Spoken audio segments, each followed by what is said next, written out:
தலைவருக்கு இது வரைக்கும் இல்லாத மாதிரியான ஒரு படமாக இது இருக்குது. கண்டிப்பாக ஃபேன்ஸ் அவ்வளோ பேர் வந்து அதை என்ஜாய் பண்ணுவாங்க. இது வரைக்கும் வராத ஒரு ரஜினி படத்தை பார்த்து என்ஜாய் பண்ணுவாங்க அப்படின்னு சொல்கிறாரு. இதே தான் வந்து லோகேஷ் கனகராஜ் சொன்னார். எப்படி ரசிகர்களை வந்து திருப்திப்படுத்த போகுதுங்கிறது அந்த சம்மந்தப்பட்ட டெக்னீஷியன்ஸ் பேசுகிறாங்களே அதை நம்ம பேசலாம். இப்போ அனிருத் வந்து அந்த படம் பற்றி அவ்வளோ சொல்லியிருக்காரு. மலையாளத்தில் பொறுத்த வரைக்கும் வந்து முதல் முறையாக ஒரு தமிழ் படம், நேரடி தமிழ் படம் தான், அங்கே மலையாளமெல்லாம் மாற்றலை, ஒரு நேரடி தமிழ் படம் இத்தனை சென்டரில் இவ்வளோ நாள் ஓடுதுன்னு அப்படின்னா அது தளபதி தான். இல்லை, அது வந்து ஆக்சுவலாக பேரே வேறு, அந்த தளபதி பேரே வேறு வந்துருச்சு. தளபதியில் தேவான்ற கேரக்டர் நேம் வந்து ரொம்ப பாப்புலர், சூர்யா தேவா. இதில் வந்து அந்த தேவா கேரக்டர் அவருக்கு வச்சுருக்கிறதுனால அதே மாதிரி அந்த ஃப்ரேமும் வந்து அதே மாதிரி செட் பண்ணியிருக்காரு. இப்போது இந்த பகுதிகள் எல்லாத்துலேயுமே வந்து இதுவரைக்கும் எந்த தமிழ் படமும் போகாத ஒரு மிகப்பெரிய விலைக்கு வந்து இந்த படத்தை வந்து பேசிக்கிட்டு இருக்காங்க. இப்போது நீங்கள் இதுக்கு முன்னே ஜெயிலர் வந்து ஒரு 10 கோடின்னு சும்மா உதாரணத்துக்கு சொல்கிறேன், ஒரு ரீஜனில் 10 கோடி ரூபாய்க்கு விலை பேசுனாங்கன்னா அதை விட 3 மடங்கு அதிகமாக இந்த கூலி படத்துக்கு பேசிக்கிட்டு இருக்காங்க. அந்த அளவுக்கு வந்து ஒரு பெரிய எதிர்பார்ப்பை அங்கே ஏற்படுத்தியிருக்கு, நம்பிக்கையை கொடுத்துருக்கு அவங்களுக்கு. முக்கியமாக 50க்கும் மேற்பட்ட உலக நாடுகளில் 100 கோடிக்கும் அதிகமான ஆகாயம் தமிழ் பார்வையாளர்களுக்கு பேரன்பும் திருநன்றி. ஆகாயம் வியூவர்ஸ் எல்லாருக்குமே வணக்கம். நான் விஜய் ஜெகா. நம்ம கூட இன்னைக்கு சினிமா விமர்சகர் சங்கர் சார் இருக்காங்க. வணக்கம் சார். வணக்கம் சார், எப்படி இருக்கீங்க? நல்லா இருக்கேன். Super sir. சார், இப்போ நேற்று அதிரடியான ஒரு அப்டேட் வந்து கூலி படக்குழுவினர்கள் வந்து விட்டுருந்தாங்க. ஸோ சோஷியல் மீடியாவில் செம்ம வைரலாக போயிட்டு இருக்கு. ஸோ படம் என்ன மாதிரி சார் வந்து எதிர்பார்க்கலாம்? படம் வந்து இப்போ அனிருத் முழு படம் பார்த்துட்டேன்னு சொல்லியிருந்தார். ஆமாம், ரீசெண்டாக ஒரு இன்டர்வியூ ஷேர் பண்ணி, நான் முழு படம் பார்த்துட்டேன், அதை திரையில் பார்க்குறதுக்கு என்னால் வெயிட் பண்ண முடியல. அந்தளவுக்கு வந்து ஒரு வித்தியாசமான, தலைவருக்கு இது வரைக்கும் இல்லாத மாதிரியான ஒரு படமாக இது இருக்குது. கண்டிப்பாக ஃபேன்ஸ் அவ்வளோ பேர் வந்து அதை என்ஜாய் பண்ணுவாங்க. இது வரைக்கும் வராத ஒரு ரஜினி படத்தை பார்த்து என்ஜாய் பண்ணுவாங்க அப்படின்னு சொல்கிறாரு. இதே தான் வந்து லோகேஷ் கனகராஜ் சொன்னார். ரஜினி சாரை வந்து நம்ம இவ்வளோ படம் பார்த்துட்டோம், இத்தனை படங்களில் இல்லாத ஒரு புது ரோலில் ஒரு புது மாதிரியான ஒரு படம் அந்த படம் அப்படின்னு சொல்லியிருக்காரு. ஸோ அதெல்லாம் சொல்லும்போது வந்து ஆக்சுவலாக நார்மலாகவே வந்து எக்ஸ்பெக்டேஷன் எகிறோம். அது இவர் படம்னா அது ஒரு உற்சாகத்தோட உச்சகட்டம் தான். அதனால் இவங்க எல்லாருமே இந்த மாதிரி ஒரு டேலண்டட் டீமு, ரொம்ப உற்சாகமான டீம் இது எல்லாமே. இவங்கெல்லாம் ஒன்றா சேர்ந்து அவரை ரசித்து இந்த படத்தை வந்து உருவாக்கியிருக்காருன்னும் போது வந்து இயல்பாகவே நம்ம இதை எதிர்பார்க்கலாம். ஒரு பெரிய சம்பவம் இருக்குன்றதை எதிர்பார்க்கலாம். ஓகே, ஒரு பெரிய சம்பவம் இருக்குது அப்படின்னு சொல்கிறீங்க. அண்டு சூப்பர் ஸ்டார் அனிருத், இவங்க 2 பேரை பற்றி பேசும்போது அனிருத் எப்பவுமே வந்து அவருடைய ட்விட்டரில், அதாவது எக்ஸில் வந்து போட்டுருவார் படம் எப்படி இருக்குது அப்படின்றத முன்னாடியே ஒரு ட்வீட்டாக போட்டுருவாங்க. அப்படி இருக்கும்போது இந்த படத்தோட கதையவே வந்து அனிருத் தான் வந்து போயிட்டு நீ சொல்லு பேபி அப்படின்ட்டு லோகேஷ் கனகராஜ் சார் சொன்னதா ஒரு விஷயம் வந்து இன்டர்வியூல ஷேர் பண்ணியிருந்தாங்க, பார்த்தோம் சார். நம்மளே பேசிட்டு இருந்தோம் சார். ஸோ அப்படி இருக்கும்போது அந்த ஒரு ஸ்பார்க், ஓகே இந்த கதை சூப்பர் ஸ்டாருக்கு நீங்கள் சொல்லலாம் அப்படின்னு சொன்ன அந்த ஸ்பார்க் என்னவா இருக்கும்? இல்லை, அது சென்னை பேஸ்டு ஒரு கேங்ஸ்டர் கதை அப்படிங்கிற மாதிரி தான் ஒரு அவுட்லைனாக அப்படி தான். பட்டு உள்ளே வந்து அந்த அவரை இன்ஸ்பயர் பண்ணுற மாதிரியான விஷயங்கள் உள்ள நிச்சயமாக ஏதோ ஒன்று வச்சுருப்பாங்க. நமக்கு அது தெரியாமல் வந்து நம்ம ஒரு கதையை வந்து ஜோடிக்க கூடாது இல்லை. கண்டிப்பாக. அதனால் அது அவங்க இன்னொன்று, இந்த கதை இந்த மாதிரியான ட்விஸ்ட்டுங்கிறதெல்லாம் அந்த ஃபேன்ஸு படம் பார்க்குறவங்களுக்கு ஒரு ஆச்சரியமாக ஒரு இனிய அதிர்ச்சியாக இருக்கிறதுக்கு நம்ம விட்டு வைக்கணும் குறைஞ்சபட்சம். ஓகே, ஒரு குறைஞ்சபட்ச தியேட்டருக்கு போய் பார்க்கும்போது வந்து அது ஒரு ஸ்வீட் சர்ப்ரைஸாக ஏதாவது ஒன்று அவங்களுக்கு இருக்குனால எல்லாத்தையும் வந்து நம்மளே டிஸ்கஸ் பண்ணி எல்லாத்தையும் வந்து ஸ்பாயில் பண்ணிட்டா சொல்லிட்ட பிறகு வந்து என்ன இருக்கு போகுது பார்க்கறதுக்கு அவங்களுக்கு ஏதாவது ஒரு ஆச்சரியம் இருக்காது இல்லை. அவ்வளோ காசு கொடுத்து போகிறான், அவ்வளோ செலவு பண்ணி படம் பார்க்குறான், அவனுக்கு ஒரு ஸ்வீட் சர்ப்ரைஸ் நிறைய எலிமெண்ட்ஸ் அப்படி இருந்துக்கிட்டே இருந்தாக்கா பார்க்குறது நல்லா இருக்கும். இது வந்து அவர் டைரக்டரும் வந்து இதை ரிக்வஸ்ட் பண்ணி கேட்டிருந்தார் எல்லாருக்கிட்டுமே. நான் ஒரு கதை இந்த படத்துக்கு வச்சுருக்கேங்க, அந்த கதை நீங்கள் சொல்கிற எதுவும் அந்த கதை இல்லைங்க, தயவு செஞ்சு விட்டுருங்கன்ட்டு விட்டுருங்க அப்படின்ட்டாரு. ஆமாம், அப்படின்னும் போது வந்து நம்ம ஏன் அந்த கதைக்குள்ளே போவேனா? இந்த படம் என்ன மாதிரியெல்லாம் வந்திருக்கு, எப்படி ரசிகர்களை வந்து திருப்திப்படுத்த போகுதுங்கிறது அந்த சம்மந்தப்பட்ட டெக்னீஷியன்ஸ் பேசுகிறாங்களே அதை நம்ம பேசலாம். இப்போ அனிருத் வந்து அந்த படம் பற்றி அவ்வளோ சொல்லியிருக்காரு. பொதுவாகவே வந்து அவர் வேலை செய்கிற படங்களை பற்றி அவர் என்ன பண்ணுவார், ட்விட்டில் வந்து ஒரு சிம்பாலிக்காக 4-5 அந்த இதை போட்டு விட்ருவார், ஃபயர் அந்த மாதிரி எதாவது போட்டு விடுவார். அதிலேருந்து டீகோட் பண்ணி நிறைய பேர் வந்து அதை பேசுவாங்க. ஓகே, இது வரைக்கும் அப்படி தான் பண்ணிக்கிட்டு இருக்காரு. பட் இந்த படத்துக்கு முதல் முறையாக வந்து அவர் படம் பற்றி நான் படத்தை முழுசாகவே பார்த்து முழுசாக பேசிட்டார் அவர்.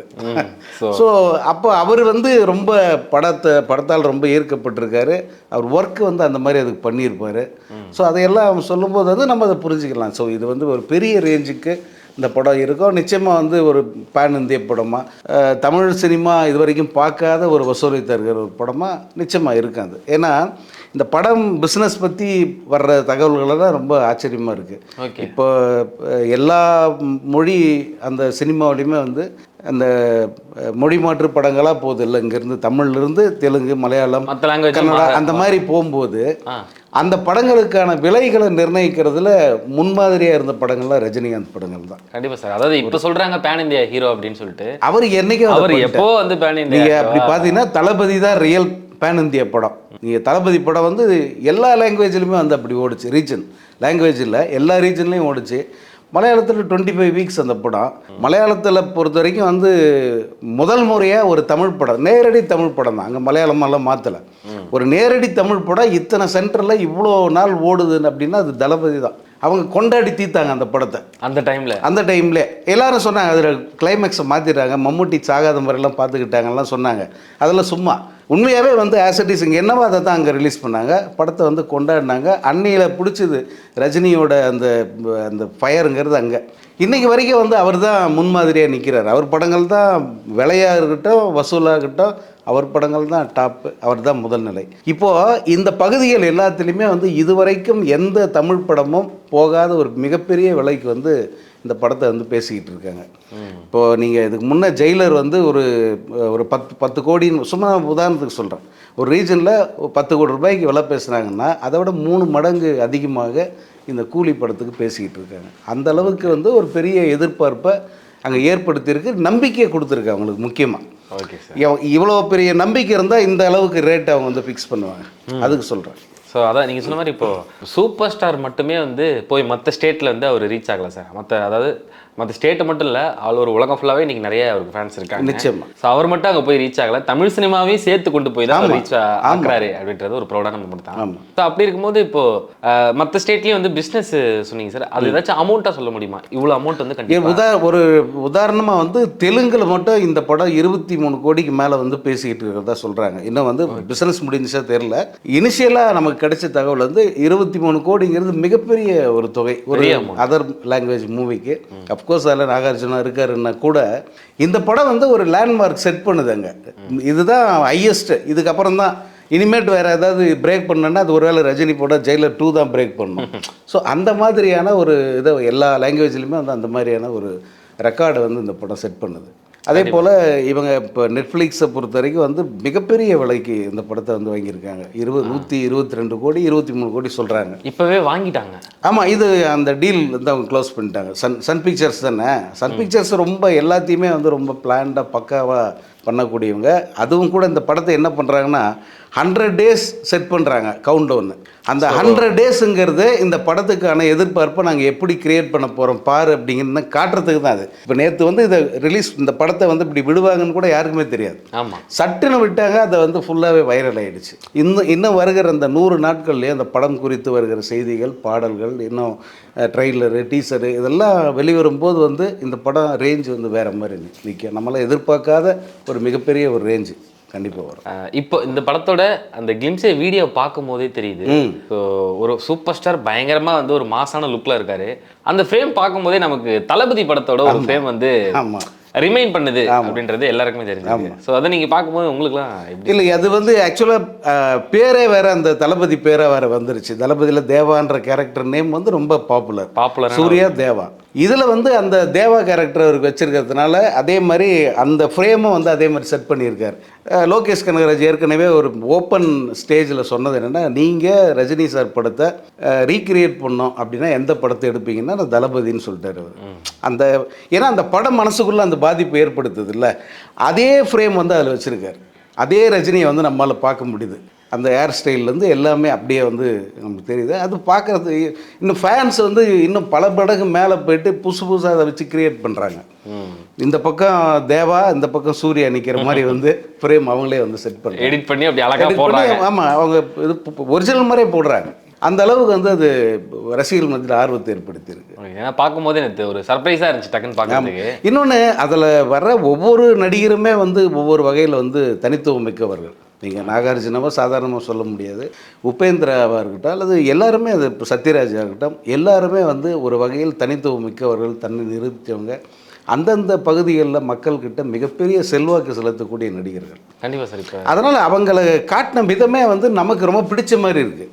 இப்போது பொதுவாக வந்து பார்த்திங்கன்னா ஒரு பெரிய சூப்பர் ஸ்டார் நடிக்கிறாரு, கூட வந்து இன்னும் சில அவர் ஈக்குவலான நடிகர்கள் நடிக்கும்போது வந்து ரசிகர்களுக்கே வந்து இவங்க ஓவராக வந்து இவங்க டாமினேட் பண்ணுவாங்களோ, அவங்க டாமினேட் பண்ணுவாங்களோ அப்படின்ற ஒரு கேள்வி இல்லை. நீங்கள் ஜெயிலர் ஆகட்டும் அல்லது இந்த படமாகட்டும், எந்த ரசிகருக்குமே அந்த மாதிரி மனசுக்குள்ள ஒரு சின்ன உறுத்தலே இல்லை. ஆமாம். அதில் இதை பார்த்து எல்லாருமே செலிப்ரேட் பண்ணுறாங்க, எல்லா நடிகர்களுமே கொண்டாடுறாங்க. அது வந்து ரொம்ப ஹெல்த்தியான ஒரு மனநிலை. அது எல்லா நேரத்துலையுமே எல்லா படத்துக்குமே அது வரும்னா, இந்த படத்துக்கு அது அதிகமாக இருக்குது. ரஜினி ஃபேன்ஸ் வந்து ரஜினியை தவிர மற்ற நடிகர்களை கொண்டாடி பார்த்ததெல்லாம் ரொம்ப கம்மி. இப்போ பாருங்கள், அவங்க உபேந்திரா வந்து செலிப்ரேட் பண்ணுறாங்க, நாகார்ஜுனாவை வந்து கொண்டாடுறாங்க, சத்யராஜ் வந்து எந்த அளவுக்கு வந்து எதிரும் புதிருமாக பார்த்தாங்க, இன்றைக்கி சத்யராஜை வந்து அமைதியாக ரசிக்கிறாங்க. ஸோ இந்த மாதிரி ஒரு மனநிலைக்கு இந்த படம் வந்து அவங்கள தயார் பண்ணியிருக்கு. கண்டிப்பாக ஒரு ஹெல்த்தியான சினிமாவா பார்க்கலாம் சார். நீங்கள் சொன்ன மாதிரி இப்போ சத்யராஜ் சாருக்கு வந்து இந்த படம் மூலயமா ஒரு முற்றுப்புள்ளியே வச்சுட்டாங்க.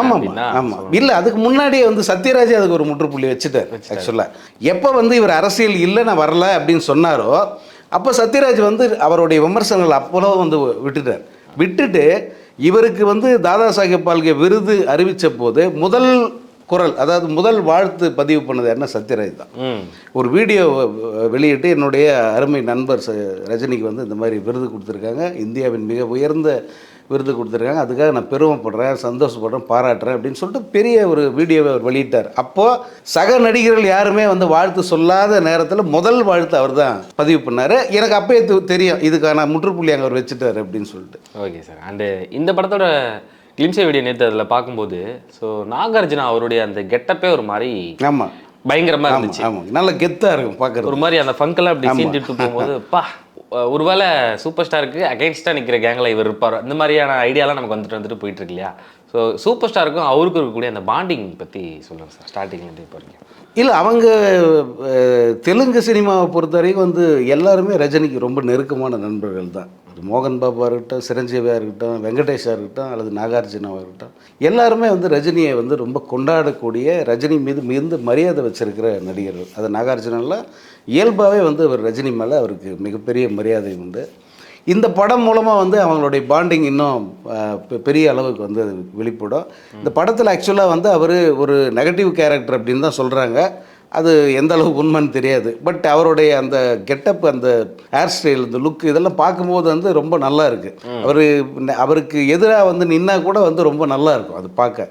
எப்பவுமே ரஜினியை விட பலமான ஒரு வில்லன் இருந்தால் தான் ரஜினி கேரக்டர் ரொம்ப எடுப்படும். ஓகே, ரொம்ப வெயிட். ரஜினியை விட பலமான வில்லனாக இருக்குண்ணா, நீங்கள் அது ரகுவரனை வந்து நம்ம ஈஸியாக வந்து அது மாதிரி நம்மளால் அக்செப்ட் பண்ண முடியும். ரஜினியை விட பவர்ஃபுல் அப்படின்னா கூட அந்த ஆண்டனியை வந்து நமக்கு ரொம்ப பிடிச்சிடும். ஆமாம் இல்லையா? அந்த மாதிரியான ஒரு கேரக்டரை வர்றது கூட வாய்ப்பு இருக்குது. அப்போ பார்க்கும்போது நமக்கு அப்படி தெரியும், அந்த ஃபீல் வருது. ஆமாம், படம் ரொம்ப அதையும் பார்த்து தெரிஞ்சுக்கலாம் சார். ஆனால் சூப்பர் ஸ்டார் ஒரு படத்துக்கும் எப்படி சார் ரெடி ஆகிட்டு இருப்பார்? ஸோ இத்தனை வருஷமாக நீங்கள் அவரை பார்த்துட்டு இருக்கீங்க. இல்லை, எப்பயுமே வந்து எப்படின்னா அவரே சொன்னது தான், அது ஒரு படம் முடிகிற வரைக்கும் வந்து அவர் படத்தை விட்டு வெளியே வர்றதே இல்லை. அதாவது மைண்டு ஃபுல்லாக அந்த படம், அது முதல் முறையாக நடிக்கிற மாதிரியே ஒரு டெடிகேஷனோடு தான் அந்த படத்துக்கு அவர் தயாராவார். கடைசி நாள் மேக்கப் கலைக்கிற வரைக்கும் வந்து அவர் அதில் உறுதியாக இருப்பார். அந்த படம் தான் ஃபுல்லாக கான்சன்ட்ரேஷன் அவருக்கு. அதே போல் லாஸ்ட்டு இது முடிஞ்சிருச்சு அவ்வளோதான் இந்த படம் அப்படின்னு சொன்னால் வந்து இம்மிடியேட்டாக அவர் கெட்டப் மாற்றிடுவார். இந்த கூலிக்கு மட்டும் அதை செய்யாமல் இருக்கார் அவர். இன்னும் இந்த கூலிக்கு மட்டும்தான் இப்போ வரைக்கும் அவர் கெட்டப் சேஞ்ச் பண்ணல, அப்படியே இருக்கார். காரணம் வந்து ஒரு சின்ன சின்ன வேலைகள் இருக்குன்னு அந்த படத்துக்கு, அதுக்காக வந்து இருக்கார். ஏன்னா ஒன்ஸ் வந்து அவர் கெட்டப்னா பெரிய ஒன்றும் இல்லை, ஒன்றும் தாடியெல்லாம் எடுத்துகிட்டு க்ளீன் ஷேவாக வந்தாருனாலே திருப்பி அந்த படத்துக்குள்ளே அவர் வரமாட்டாருன்னு அர்த்தம். அவர் கொடுக்குறது ஒரு சிம்பாலிக்கான ஒரு ஆமாம், ஃபுல் ஷேவ் பண்ணிவிட்டு ஏதாவது ஃபங்க்ஷன் அட்டன் பண்ணுறாருன்னா அந்த படத்தை டோட்டலாக முடிச்சிட்டாருன்னு அர்த்தம். ஓகே, அவரே சொன்னது திருப்பி என்னை கூப்பிடக்கூடாதுன்னு அர்த்தம் முக்கியமாக. பட் இந்த படத்தை பொறுத்த வரைக்கும் அவருக்கு வந்து இப்போ ஜெயிலர்லேயே வந்து கிட்டத்தட்ட இதே கெட்டப் தான். அதனால் வந்து அவர் அந்த கெட்டப்பை அப்படியே மெயின்டைன் பண்ணுறாரு. இன்னும் ஒரு 3 நாட்கள் பேட்ச் ஒர்க் இந்த படத்துக்கு இருக்குது, கூலி படத்துக்கு. ஆமாம், அவர் அந்த மாதிரி அந்த அளவுக்கு வந்து இந்த படங்களுக்கு அவர் டைம் கொடுத்துருக்காரு, கான்சன்ட்ரேஷன் அப்படி பண்ணியிருக்காரு. ஃபைனலாக கூலி என்ன மாதிரி ஒரு விஷயத்தை கிரியேட் பண்ண போகுது சார் இண்டஸ்ட்ரியில்? கூலி வந்து அது பிஸ்னஸ்லேயும் ஒரு பெரிய மிகப்பெரிய ஒரு ஹைட்டை வந்து செட் பண்ணோம். அதே போல் என்டர்டெயின்மெண்ட் அப்படின்னு பார்க்கும்போது வந்து ரசிகர்களுக்கு உண்மையிலேயே ஒரு உண்மையான என்டர்டெயின்மெண்ட்டை அந்த படம் கொடுக்குன்றதுல எந்த அளவும் சந்தேகம் இல்லை. ஏன்னா அதை வந்து 100% நம்பி வந்து நம்ம அந்த படத்துக்கு போகலாம். மற்றபடி வந்து இந்த படத்தை பற்றி இந்த செய்தி அந்த செய்தி கதை இது அதில் இது அவர் இப்படி வராரு இப்படி வராரு இந்த மாதிரியான செய்திகளை அதிகபட்சம் தெரிஞ்சுக்காமங்கிறது நல்லது. கண்டிப்பாக ஆமாம், போனால் அந்த எக்ஸைட்மெண்ட்டை முழுசாக என்ஜாய் பண்ணலாம். கண்டிப்பாக. ஸோ படம் வரும்போது தேட்டரில் பார்த்து பயங்கரமாக என்ஜாய் பண்ண போகிறோம். நிச்சயமாக நிச்சயம். நிறைய விஷயங்கள் கூலிப்படத்தை பற்றி இன்றைக்கி இன்ட்ரெஸ்டிங்காக ஷேர் பண்ணிட்டு இருந்தீங்க சார். Thank you so much. நன்றி.